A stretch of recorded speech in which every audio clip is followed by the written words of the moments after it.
आम भारतीयों का जीवन कैसा था, उनका रहन सहन और पहनावा कैसा होता था, हमारे पूर्वज क्या काम किया करते थे, उस दौर में यातायात की सुविधाएं कैसी होती थीं और महान साम्राज्यों के राजा अपने दरबार कैसे लगाते थे।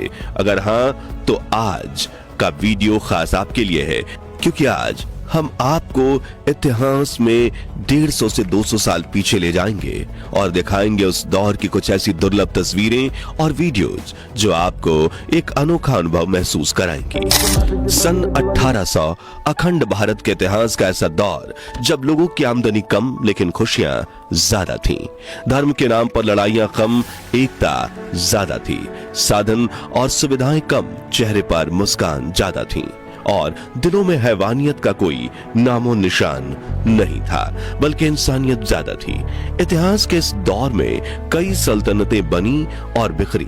अंग्रेजों ने भी देश भर में जमकर अपने पैर पसारे, देशवासियों पर ब्रिटिश हुकूमत के अत्याचार बढ़ने लगे और सन 1857 में रानी लक्ष्मीबाई, बहादुर शाह जफर, मंगल पांडे, नाना साहिब और तात्या टोपे जैसे महान लीडर्स की आगवानी में अखंड भारत ने अपनी पहली स्वतंत्रता की लड़ाई लड़ी।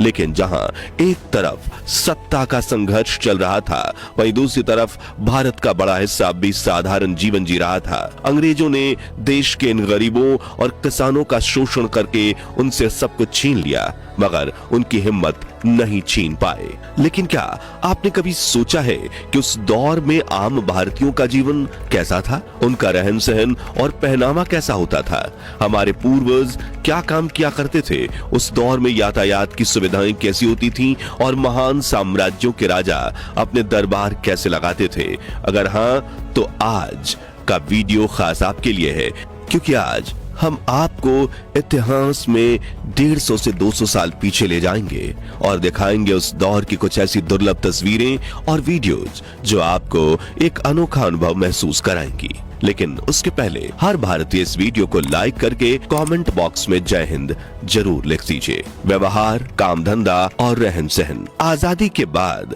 हम भारतीयों ने टेक्नोलॉजी सेक्टर में खूब प्रगति की है। भारत की आईटी कंपनियां दुनिया चलाती हैं, लेकिन 1800 के आसपास अखंड भारत में टेक्नोलॉजी का नामो निशान नहीं था। फिर भी हर भारतीय के जीवन में सुकून था। बात करने के लिए टेलीफोन नहीं था, लेकिन दिलों का कनेक्शन मजबूत था। सालों तक रिश्तेदारों से मिलना मुश्किल था, फिर भी अपनों के लिए दिलों में इज्जत और प्यार था। ना तो मुलायम गद्दे और ना ही मोटे कंबल थे, लेकिन लोग फर्श पर भी चैन की नींद सोते थे। उस दौर में खेती ही लोगों की रोजी रोटी थी और भारतीय किसान नील, कपास, अफीम, गेहूं और धान जैसी फसलें उगाते थे।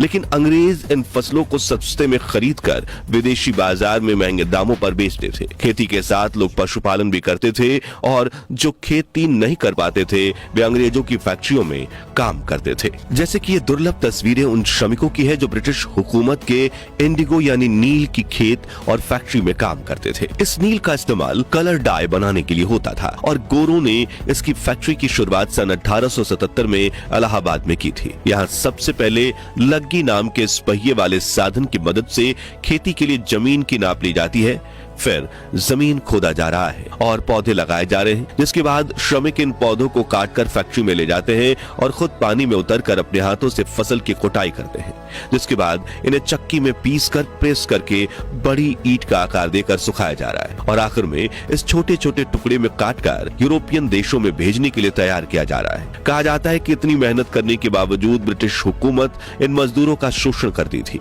और 16-16 घंटे काम करवाकर सिर्फ 4 आने देती थी, जिससे ये अपने परिवार की जरूरतें भी मुश्किल से पूरी कर पाते थे। इस तस्वीर में महिलाएं चाय की फैक्ट्री में काम कर रही हैं, वहीं यहाँ नारियल का तेल निकालने का काम चल रहा है और ये पटना की ओपियम फैक्ट्री है। अब ऐसा नहीं है कि हर कोई फैक्ट्री में काम करता था, बल्कि गांव और शहर के मार्केट में भी कुछ लोगों ने अपनी दुकानें खोल रखी थी। जैसे कि किसी भारतीय की पहचान कही जाने वाली मस्त मसालेदार चाय की उस दौर की टपरी है, जहाँ चाय बनाने वाले से पीने वाले तक सब जमीन पर बैठकर गप्पे लड़ा रहे हैं। वहीं ये खूबसूरत बर्तन और गहने बनाने वाली सदियों पुरानी राजस्थान की कला को प्रस्तुत करने वाली दुकान है। ये बॉम्बे का मशहूर कॉटन मार्केट है, जबकि ये लाहौर का सब्जी मार्केट। और यहाँ धोबी कपड़े धो रहे हैं। ये कलकत्ता में दुकान का रात का नजारा है, जहाँ धीमी रोशनी वाला लालटेन जल रहा है। और ये वहाँ का कोकोनट मार्केट। उस दौर में इन्हीं नारियलों के छिलकों से कुछ इस प्रकार चूड़ियां भी बनाई जाती थी। और स्वादिष्ट नमकीन के दुकान तो तब भी चलते थे। कुछ सपेरे अपने सांप को लेकर कला का प्रदर्शन करते थे, तो कुछ लोग कच्ची सड़कें बनाने का काम किया करते थे। कुछ मछलियां पकड़ते थे, तो कुछ 4 आने में मिट्टी का घड़ा बेचकर अपना घर चलाते थे। नाई जमीन पर बैठाकर बिना आईने के ही बाल काटते थे। कुछ महिलाएं चरखा चलाती थीं, तो कुछ चक्की पीसती थी। यातायात मित्रों, सन 1800 के दौर में यातायात के नाम पर देश में सिर्फ बैलगाड़ी, घोड़ा गाड़ी, ऊंट और हाथी हुआ करते थे। लकड़ी और मिट्टी के पहियों से बनी बैलगाड़ी कुछ इस तरह दिखती थी। ऊंट की पीठ पर लोग कुछ इस तरह सवार हो जाते थे, जहां उनकी दोनों तरफ पानी और बाकी सामान ढोने की सुविधा होती थी। कई बार धूप न लगे इसलिए ऊंट की पीठ पर ऐसा टेंट भी बनाया जाता था।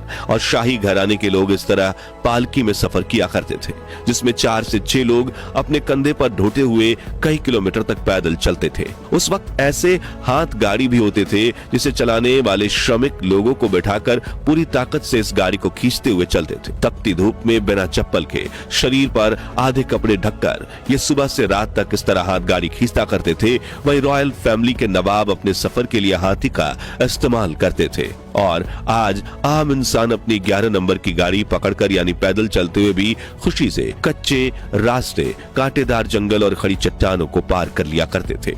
गुलामी की जंजीरों में जकड़े भारत का दूसरा पहलू यानी शाही घरानों का जीवन। तो दोस्तों, अगर आपको भी अखंड भारत की गौरवशाली इतिहास और संस्कृति पर गर्व है तो कमेंट में जय हिंद जय भारत जरूर लिखें। अगर हमारी ये पेशकश आपको पसंद आई हो तो वीडियो को लाइक और शेयर करें।